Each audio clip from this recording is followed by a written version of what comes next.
Hi, this is G.H. Glade for Coaching ADD and the Stimulus-Driven Brain. Have you ever had the problem where after a conversation, it was just really hard to remember just what was said and what went on, and you couldn't repeat it, and it was just really frustrating?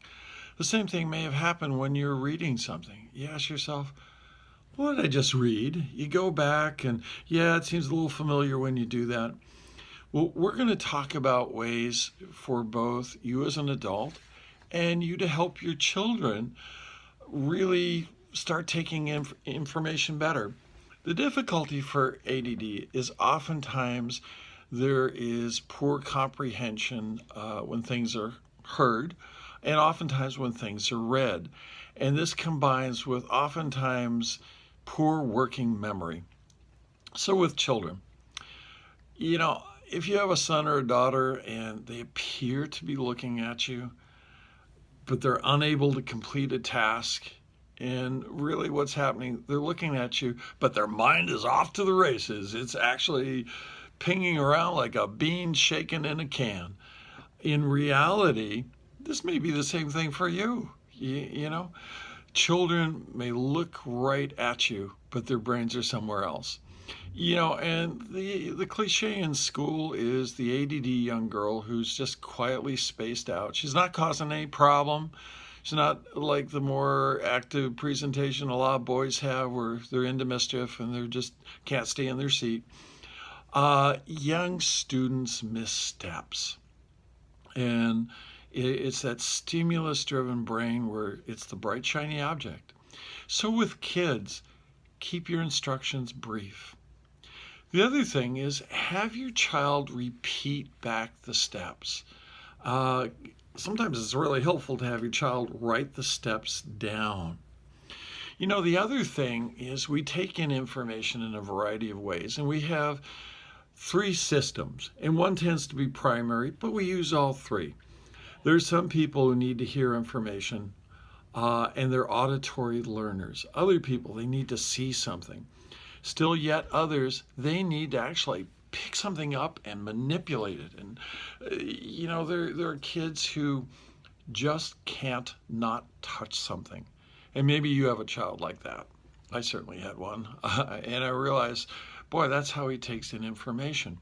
So when you give information, try to utilize these multiple learning pathways. And be aware, don't give too many instructions at once. You know, if a child is in, really preschool, at most 2 instructions at a time, and have them come back and check in, and realize that children are just not short adults. They may lose focus just like you, in which case gently redirect them and reward success. That is worth repeating. Reward success. You want to reinforce what they're doing right. And sometimes this just has to be a verbal reward. You know, use a positive factual commenting. I'll give you an example. Nathan, you did a really good job at that. You really used breaking things down into steps and then getting things done. Good job. And sometimes that verbal is more powerful than anything else you can do. You know, it's interesting as we translate that to sort of the adult world. The very worst jobs to have are ones that give you no feedback whatsoever. A close second are ones that just give you really negative feedback. And before we go on to talking about you as an adult, let's take a moment to have you look at subscribing. If you like this particular coaching video, give it a like. I like that. That's kind of nice to see.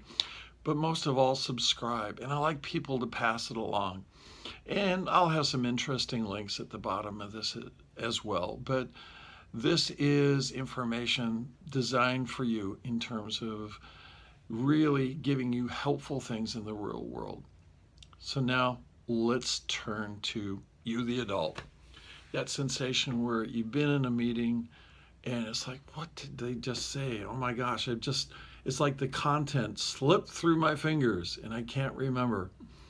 Well, I'm going to teach you a learning method that you can modify to your own needs. And it comes from the medical community, which I've been a part of my whole professional life. And the way that a lot of teaching happens in a medical venue, it follows the format of see one, do one, teach one. Well, the first two steps are pretty obvious. See one, put it into practice. It's like getting a new vocabulary word.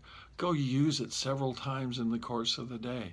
Use it 3 or 4 times. Yeah, you're likely to be able to, really incorporate that into your knowledge. But teach one. That's where real integration happens. We learn more when we go to that extra mental step of having to think about it in ways that other people might be able to understand it. Teaching things really seats your knowledge in a positive way. So how could you do this in the business world? Well, start a group with people where you discuss things. See it, put it into practice, and then tell the other person kind of what you saw, how you did it.